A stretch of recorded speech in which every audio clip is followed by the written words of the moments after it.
தெறிக்கவிடும் காரம் நிறம் சுவையை தருகிறது. ஆச்சி மிளகாய் தூள் தெறிக்கவிடும் காரம் நிறம் சுவை. வரலாற்று ஆய்வாளர் திரு வெங்கடேசன் அவர்களோ நம்முடைய இணைந்திருக்கிறார். கங்கை கொண்ட சோழபுரத்துடைய பெருமைகள் எல்லாம் நன்கு அறிந்தவர், ஆய்வு செய்தவர்.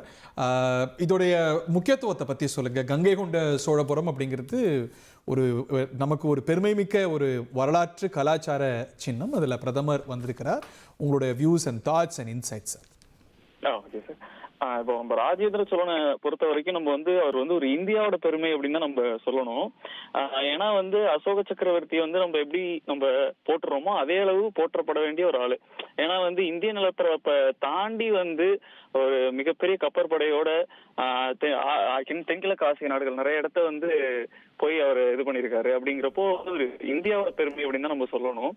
அதுவும் கங்கை கொண்ட சோழபுரம் நம்மளோட தமிழர்களுக்கான ஒரு பெருமையோட அடையாளம் அப்படின்னு சொல்லலாம். ஏன்னா இங்கேருந்து போய் கங்கை வரைக்கும் படையெடுத்து போய் அந்த கங்கையை வென்று அதை ஒரு நினைவு சின்னமா அதை கட்டணும் அப்படிங்கிறதுக்காக கங்கை கொண்ட சோழபுரம் அந்த பேரே நமக்கு ஒரு பெருமை தரக்கூடிய ஒரு பேரா இருக்கு. கங்கையிலேருந்து நீர் எடுத்துட்டு ஒரு மிகப்பெரிய ஏரி சோழகங்கம்ங்கிற அந்த ஏரி நமக்கு அது ஒரு வெற்றி சின்னமா ஒரு எப்படி சொல்றது, ஒரு நீரியல் வேளாண்மை எடுத்துக்கிட்டாலும் அந்த நீரியல் வேளாண்மையில அந்த இதுல எப்படி அந்த ஏரியை நிரப்ப முடியும் அப்படிங்கிறதுக்கு அவங்க பண்ணிக்கிட்ட அந்த விஷயத்தெல்லாம் எடுத்து பாக்குறப்போ இப்போ உள்ள நீரியல் நிபுணர்களுமே ரொம்ப பெருமைப்படுற மாதிரியான ஒரு விஷயமா இருக்கு. அதனால அது ஒரு ஒட்டுமொத்த இந்தியாவுக்கான பெருமையா கங்கை கொண்ட சோழபுரம் இருக்கு.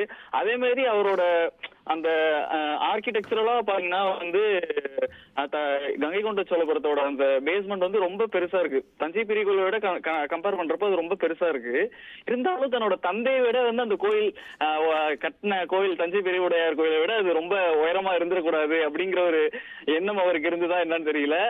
அந்த கோபுரத்தோட உயரம் பாத்தீங்கன்னா அதை விட கம்மியா இருக்கும். கோபுரம் ராஜராஜன் கட்டின கோபுரத்தோட கம்மி, ஆனா பெருவுடையாரோட உயரம் அப்படிங்கிறது அதிகமோ? ஆமா, பெருவுடையாரோட உயரம் அதிகம். ஆனா அந்த இதுக்கு கருவறைக்கு என்ன இது உயரம் வைக்கணுமோ லிங்கம் அந்த அளவு வச்சிருக்காங்க. இந்த இது மாதிரி அதோட சிறப்பு நிறைய சொல்லிட்டே போலாம். இப்ப அது இருக்கிறது 25% தான் நம்மளுக்கு